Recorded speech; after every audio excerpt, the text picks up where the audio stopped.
दरवाजा आधा खुला था। अंदर से वही जानी पहचानी आवाज, सिम्बा तुम आखिर आ ही गए।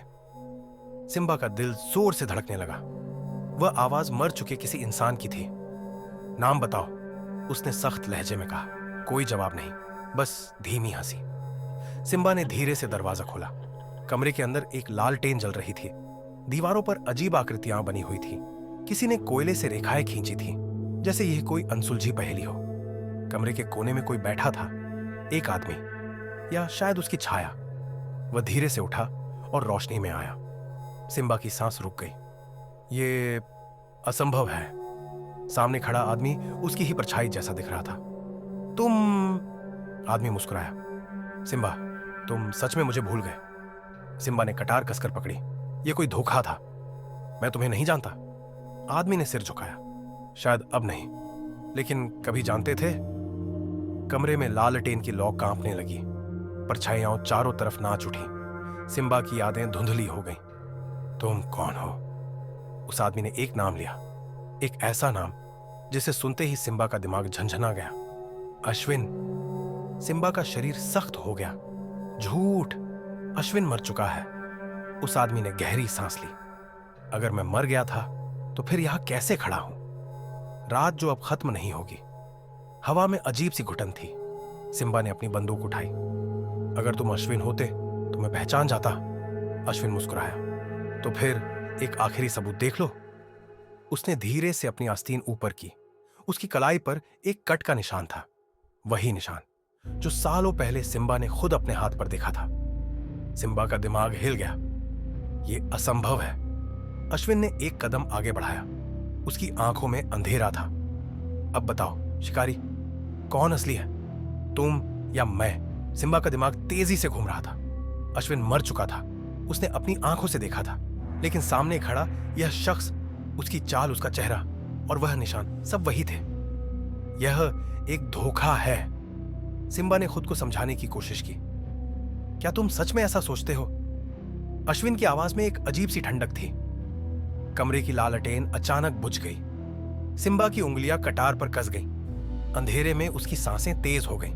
फिर एक हल्की सरसराहट। तुम अभी भी वही गलती कर रहे हो सिम्बा। कौन सी गलती?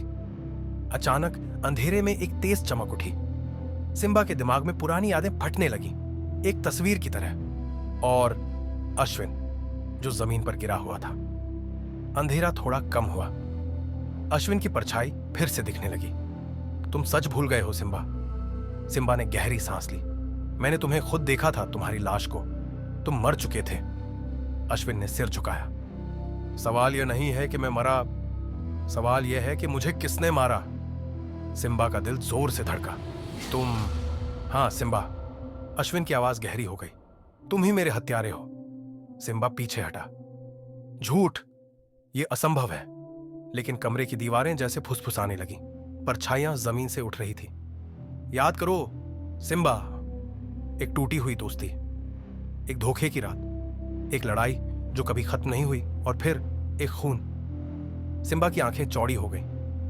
नहीं, यह सच नहीं हो सकता। लेकिन उसका दिमाग अब विरोध नहीं कर सकता था। उसने अश्विन को मारा था। यादें नहीं मरती सिम्बा। अश्विन की आवाज उसके कानों में गूंज रही थी, जैसे कोई पुराना जख्म फिर से हरा हो गया हो। कमरे की परछाइयां जिंदा चीजों की तरह हिल रही थी। वे दीवारों पर सरक रही थी, फर्श पर रेंग रही थी और सिम्बा के चारों ओर घेरा बना रही थी। सच का सामना करने से क्यों डरते हो? अश्विन धीरे धीरे आगे बढ़ा। सिम्बा ने अपनी कटार कसकर पकड़ ली। तुम एक छलावा हो, मेरे दिमाग का धोखा। तुम असली नहीं हो। अचानक परछाइयां सिकुड़ गईं और फिर एक अजीब बात हुई। अश्विन के होंठों पर एक हल्की मुस्कान आई। क्या तुम सच में यही सोचते हो? कमरा अचानक बदलने लगा। दीवारें पीछे हट गई। फर्श धुंधला पड़ गया। सिम्बा अब किसी पुराने खंडहर में खड़ा था। चारों ओर बुझी हुई मशालें, टूटी मूर्तियां और जमीन पर बिखरी राख। यह वही जगह थी जहां उसने अश्विन को मारा था। तुम यहां वापस क्यों आए हो? सिम्बा ने खुद से सवाल किया। अश्विन एक टूटी हुई मूर्ति के पास खड़ा था। क्योंकि यह अधूरा है सिम्बा। क्या अधूरा है? अचानक जमीन से एक गहरी सरसराहट उठी और फिर अंधेरे से एक और परछाई निकली।